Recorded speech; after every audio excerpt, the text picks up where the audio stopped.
This channel does not promote any violent, harmful, or illegal activities. All content provided by this channel is meant for an educational purpose only.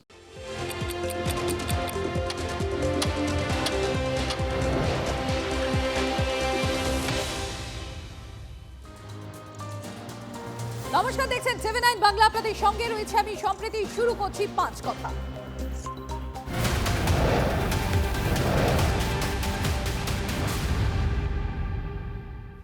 আর শুরুতেই যে খবরের দিকে আমাদের নজর থাকছে, বন্দে মাতরম নিয়ে নতুন নির্দেশিকা জারি কেন্দ্রীয় স্বরাষ্ট্র মন্ত্রকের। বন্দে মাতরম বাজলে স্কুল, সরকারি অনুষ্ঠান সহ জনসমাগমে সকলকে দাঁড়াতে হবে বলা রয়েছে নির্দেশিকায়।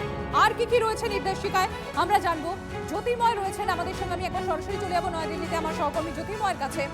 জ্যোতির্ময়, কেন্দ্রীয় স্বরাষ্ট্র মন্ত্রকের নির্দেশিকা বন্দে মাতরম নিয়ে, সেখানে বলা হয়েছে ঠিক যেরকম ন্যাশনাল অ্যান্থেমের সময় আমরা সবাই দাঁড়াই, সেইভাবে জনসমাগমে সকলকে দাঁড়াতে হবে। এর পাশাপাশি আরও বেশ কিছু নির্দিষ্ট তথ্যের উল্লেখ রয়েছে বা নির্দেশিকার উল্লেখ রয়েছে। ডিটেলসে জানতে চাইবো তোমার কাছ থেকে। দেখো, যে বিষয় নিয়ে এই মুহূর্তে রাজনৈতিক বিতর্ক হচ্ছে তা হচ্ছে জাতীয় সঙ্গীতের আগে রাষ্ট্রগান গাওয়া বাধ্যতামূলক করা হলো। অর্থাৎ জনগণ মনর আগে এই বন্দে মাতরম গাইতে হবে এবং যে গানের ডিউরেশন 3 মিনিট 10 সেকেন্ড। এবং এক্ষেত্রে সারা বিশ্বে জাতীয় সঙ্গীতের ডিউরেশন কত হতে পারে, কারণ যেহেতু বিভিন্ন আন্তর্জাতিক ফোরামে জাতীয় সঙ্গীত গাইতে হয়, ন্যাশনাল অ্যান্থেম গাইতে হয়, স্বাভাবিকভাবেই তার একটি ডিউরেশনের মাপ থাকে। সেক্ষেত্রে দাঁড়িয়ে ভারতের অভ্যন্তরে যে কোনো সরকারি জায়গাতে বা মিলিটারির ক্ষেত্রেও সব জায়গাতে জাতীয় সঙ্গীতের আগে এই 3 মিনিট 10 সেকেন্ডের রাষ্ট্রগান গাইতে হবে এবং যে সময় রাষ্ট্রগান হবে সেই সময় প্রত্যেককে উপযুক্ত সম্মান দেখাতে হবে। কিন্তু যে বিষয়টি নিয়ে সবথেকে বেশি বিতর্কের জায়গা তৈরি হচ্ছে তা হচ্ছে, আমরা জানি যে এক্ষেত্রে রাষ্ট্রগান হিসেবে মূলত বঙ্কিমচন্দ্রের লেখা এই বন্দে মাতরম গানের একেবারে প্রথম স্তবকটি ব্যবহার করা হতো এবং স্বয়ং রবীন্দ্রনাথ ঠাকুর এটার রেকমেন্ডেশন করেছিলেন। স্বাভাবিকভাবেই সেটাই এতদিন পর্যন্ত ধারাবাহিকভাবে চলে আসছিল। 1938 সালে কংগ্রেসের অধিবেশনে স্বয়ং নেতাজি সুভাষচন্দ্র বসুর সভাপতিত্বে জওহরলাল নেহরুর উপস্থিতিতে এই প্রথম স্তবকটিকেই গ্রহণ করা হয়েছিল আমাদের দেশের রাষ্ট্রগান হিসেবে। আজকে বলা হচ্ছে যে এই প্রথম স্তবক শুধু নয়, মোট 4টি স্তবক গাইতে হবে। আর ঠিক এই জায়গাতেই একটা বিতর্কের জায়গা তৈরি হচ্ছে। মূলত বারবার ধরে বলা হচ্ছে যে দেশের সব অংশের প্রতিনিধিত্ব যে কোনো জাতীয়তাবাদী ক্ষেত্র, অর্থাৎ জাতীয়তাবাদের পরিচায়ক যে জায়গাগুলি, যেমন আমাদের ন্যাশনাল অ্যান্থেম, যেমন আমাদের ন্যাশনাল সং, সেখানে সব অংশের মানুষের মতামত এবং তাদের প্রতিনিধিত্ব যাতে সুনিশ্চিত করা যায় সেই বিষয়টি দেখতে হবে। এটা আমাদের সংবিধানে রয়েছে। এবং সেই জায়গা থেকে দাঁড়িয়ে যখন সেখানে দুর্গা মাতার কথা বলা হচ্ছে, এই মূর্তি পুজোয় মুসলিমরা বিশ্বাস করে না এবং তা নিয়েই তাদের চিরাচরিত আপত্তি রয়েছে। স্বয়ং রবীন্দ্রনাথ ঠাকুর সেই বিষয়টি স্বীকার করেছিলেন। কিন্তু আজকের এই নতুন গভর্নমেন্ট অন্ডারে সেই পার্টিও ইনক্লুড করা হলো।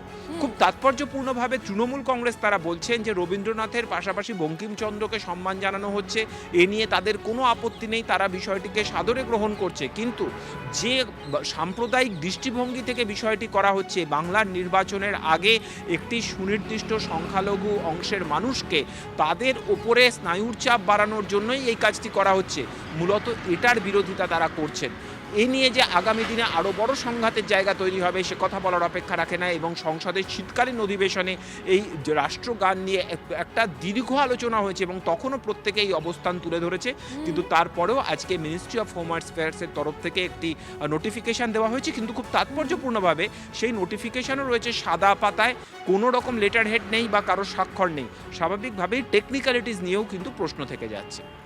ধন্যবাদ জ্যোতির্ময়, নজর থাকবে আমাদেরও। এদিকে আপনাদের জানিয়ে রাখি, নয় নির্দেশিকায় যা যা রয়েছে তার মধ্যে অন্যতম হচ্ছে রাষ্ট্রপতির উপস্থিতিতে আয়োজিত সমস্ত রকম অনুষ্ঠান, সেখানে রাষ্ট্রপতির আসা এবং যাওয়ার সময় বন্দে মাতরম পরিবেশিত হবে। পাশাপাশি পদ্ম পুরস্কারের মতো অসামরিক কিন্তু নাগরিক সম্মান প্রদান অনুষ্ঠানেও এই গান বাজানো হবে। এবং সবচেয়ে যেটা তাৎপর্যপূর্ণ সিদ্ধান্ত সেটা হলে এবার বন্দে মাতরমে সমস্ত যে টোটাল 6টি স্তবক রয়েছে সে পুরোটাই পরিবেশন করা হবে। আপনাদের জানিয়ে রাখি, 1937-এ কংগ্রেসের আমলে গানটির 4টি স্তবক বাদ দেওয়া হয়েছিল। নতুন নির্দেশিকায় সেই 4টি স্তবকও পুনরায় অন্তর্ভুক্তি করার কথা বলা হয়েছে। তবে সিনেমা হলে বন্দে মাতরম বাজানো বাধ্যতামূলক নয়। নয়া নির্দেশ জাতীয় রাজনীতিতে ফের নয়া বিতর্কের মুখ খুলে দিতে পারে। সঞ্জীবনী মন্ত্র হচ্ছে বন্দে মাতরম। বন্দে মাতরমের মধ্যে দিয়ে মাকে প্রণাম করা হয়, ভারতবর্ষকে প্রণাম করা হয়।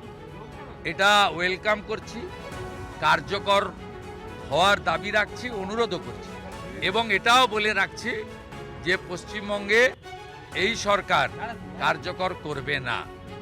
কারণ কার্যকর করতে গেলে উনাদের যে 5,713 কোটি টাকা যেখানে বরাদ্দ করেছেন তারা বন্দে মাতরম গায় না, তারা বিরোধিতা করবে এবং উনি সমস্যাতে পড়বে।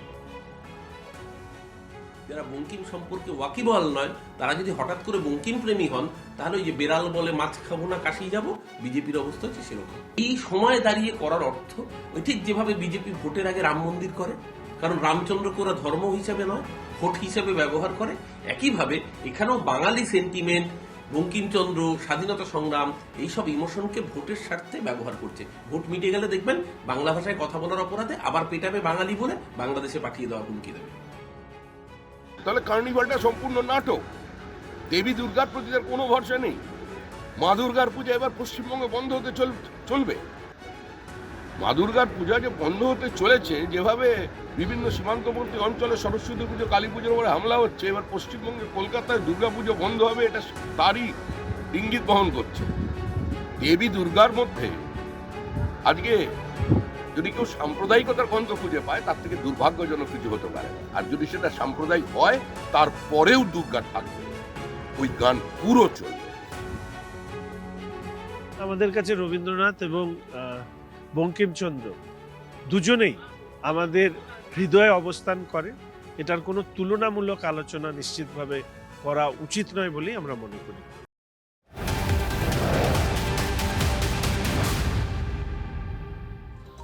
আরে বাজে খবরের দিকে আমাদের নজর থাকবে। সুপ্রিম কোর্টের জোড়া ধাক্কা, রাজ্যের বেলডাঙ্গা হিংসায় তদন্ত করবে এনআইএ তদন্তের উপর স্থগিতাদেশ দিল না শীর্ষ আদালত। অপরদিকে কেন্দ্রীয় বাহিনী মোতায়েন নিয়ে কলকাতা হাইকোর্টের যে নির্দেশ, সেই নির্দেশই বহাল রাখলো সুপ্রিম কোর্ট। কেন্দ্রীয় সরকারের বিরুদ্ধে রাজ্যের মামলা ফেরত এলো হাইকোর্টে। মুখ বন্ধ খামে জানাতে হবে তদন্ত কোন পর্যায়ে। এনআইএ কে নির্দেশ সর্বোচ্চ আদালতে। শ্রাবন্তী রয়েছেন আমাদের সঙ্গে। শ্রাবন্তী, তাহলে জোড়া ধাক্কা রাজ্যে? দেখো, কলকাতা হাইকোর্টে বেলডাঙ্গা মামলা যখন হয়েছিল সে সময় প্রধান বিচারপতি নির্দেশ দিয়েছিলেন একদিকে যেরকম এনআইএ তদন্ত হবে, অন্যদিকে কেন্দ্রীয় বাহিনী তারাও থাকবেন। আজকে এই নির্দেশকে প্রেক্ষাপটেই আজকের রাজ্য সরকার শীর্ষ আদালতে যে মামলা দায়ের করেছিল তার শুনানি ছিল। সেখানে স্পষ্টভাবে এই মামলা ফেরত পাঠিয়ে দেওয়া হয় কলকাতা হাইকোর্টে প্রধান বিচারপতির এজলাসে। একই সঙ্গে এনআইএ কে বিচারপতি জয়মাল্য বাগচি একটি পর্যবেক্ষণ করেছেন যে সাধারণভাবে যে কোনো হিংসার ঘটনা মানেই সরাসরি সেটা যে আর্থিকভাবে কারো কোনো দেশের উপরে ইম্প্যাক্ট ফেলছে এমনটা ভাবা উচিত নয়। ফলে আগামী দিনে সতর্ক থাকতে হবে এনআইকে। এ বিষয়ে ইউএপিএ জারি করা যায় কিনা সে নিয়ে মুখবন্ধ খামি রিপোর্ট জমা দেবে কলকাতা হাইকোর্টে এনআই। ধন্যবাদ শ্রাবন্তী। সুপ্রিম কোর্ট তো হাইকোর্টে পাঠিয়ে দিয়েছে, হাইকোর্টে যা বলার তারা বলবেন, আমরা বলবো এখানে। হাইকোর্টে ফিরিয়ে দিয়েছে, হাইকোর্টেই হবে, এখানে অ্যাপ্রোপ্রিয়েট লড়াই হবে। ওনাদের এসএলপি তো অ্যাকসেপ্ট করেনি, ওরা তো এনআইএ বাতিল করতে গেছে, ওটা তো হয়নি। ইন্টারেস্টিং যেটা ওরাল অবজারভেশন এসছে যে তোমাকে 2025 সালে যখন দিয়েছিল লিবার্টি কিন্তু করোনি, হঠাৎ এখন 2026-এ কেন করছে? এবং তখন তো মিস্টার বন্দ্যোপাধ্যায় তো ডিসএগ্রি করেনি, তো এখন ডিসএগ্রি করছে কেন? কেন সিভিল অফিসটা হয়নি বলে। তাই এই একটা ইউপিএ একটা অ্যাপ্লাই হবে কিনা সেটা তো আগে দেখতে হবে, না দেখে কি করে হবে? তাই জন্য ম্যাটারটাকে পাঠিয়ে দিয়েছে for reconsideration the hearing of life. ভরতপুরের বিধায়কের বিরুদ্ধে কলকাতায় লিখিত অভিযোগ দায়ের। ভোটের আগে বাবরির নামে মসজিদ তৈরির কথা বলে আইন শৃঙ্খলা বিঘ্নিত করার চেষ্টার অভিযোগ। ময়দান থানায় লিখিত অভিযোগ দায়ের করে হুমায়ুন কবিরকে গ্রেফতারের দাবি। একটি মুসলিম সংগঠনের তরফে ময়দান থানায় লিখিত অভিযোগ দায়ের।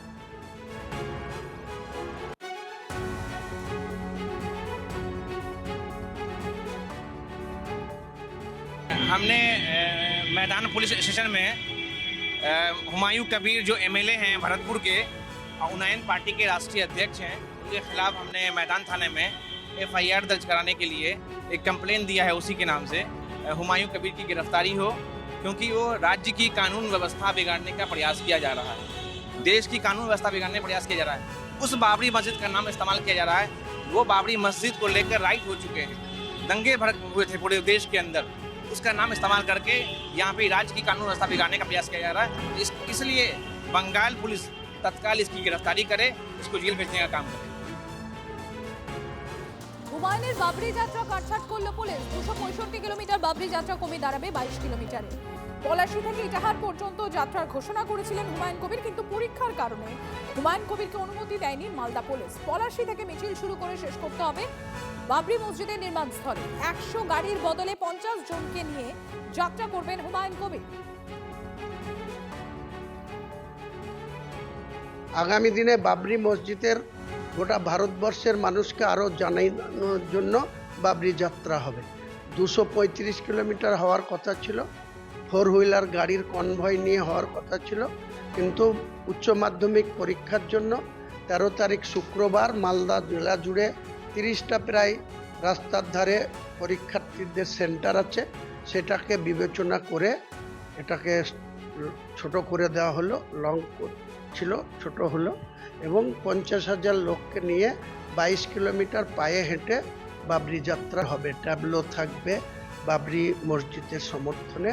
এই মিছিল নেতৃত্ব দেবে বাবরি মসজিদের ট্রাস্টের সর্বময় কর্তা আর জেইউপি চেয়ারম্যান। পরে নেক্সট টাইম 200 গাড়ির কনভয় নিয়ে আবার পলাশী থেকে ওই ইটাহার যাব।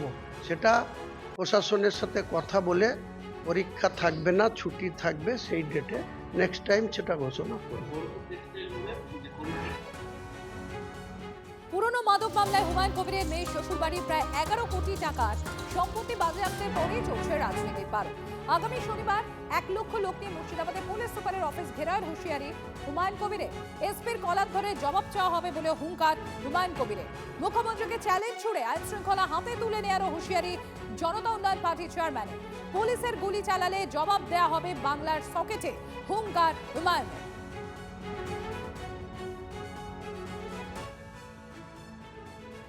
টেক্সটাইল মোড়ে 14 তারিখ শনিবার বেলা 10:30টার মধ্যে আমাদের হাজার হাজার কর্মী নিয়ে উপস্থিত হব।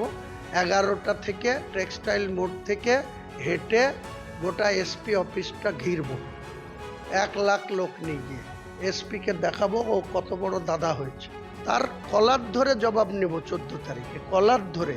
আর ওই অতনু দাস 20 কোটি টাকা বেআইনিভাবে ওই মাদক ব্যবসায়ীদের কাছ থেকে টাকা তুলেছে, তার বিরুদ্ধে মমতা ব্যানার্জি যতক্ষণ ব্যবস্থা না নেবে পশ্চিমবাংলার এই মুর্শিদাবাদ জেলার আইন শৃঙ্খলা কোন জায়গায় পৌঁছাবে তার জন্য দায়ী মুখ্যমন্ত্রী থাকবে। কটা গুলি আছে চালাবে, আর আমাদের কত লোক আছে। বাংলার সকেটের তো কোনো আওয়াজ শুনেনি। যখন আমাদের উপরে গুলি আসবে আমরাও বাংলার সকেট দিতে যখন চার্জ করতে বলবো সেদিন বুঝে নেব কে কোথায় থাকে। বেলেঘাটে বাড়ি দখলের অভিযোগ ঘিরে তুলকালাম। বাড়ি দখলে বাধা দেওয়ার হুমকি, মারধরের অভিযোগ। শাসক ঘনিষ্ঠ স্থানীয় প্রমোটার রাজু নস্করের বিরুদ্ধে থানায় অভিযোগ দায়ের সুকমল দেবনাথ নামে এক ব্যক্তি। পাল্টা অভিযোগকারীর বিরুদ্ধে কটূক্তির অভিযোগ স্থানীয় মহিলাদের। আজ সকালে অভিযোগকারীকে মারধর করে থানায় নিয়ে আসেন মহিলারা। তাদের দাবি ওই ব্যক্তি বাড়ির মালিক নয়, নিজেই নাকি দখলদার।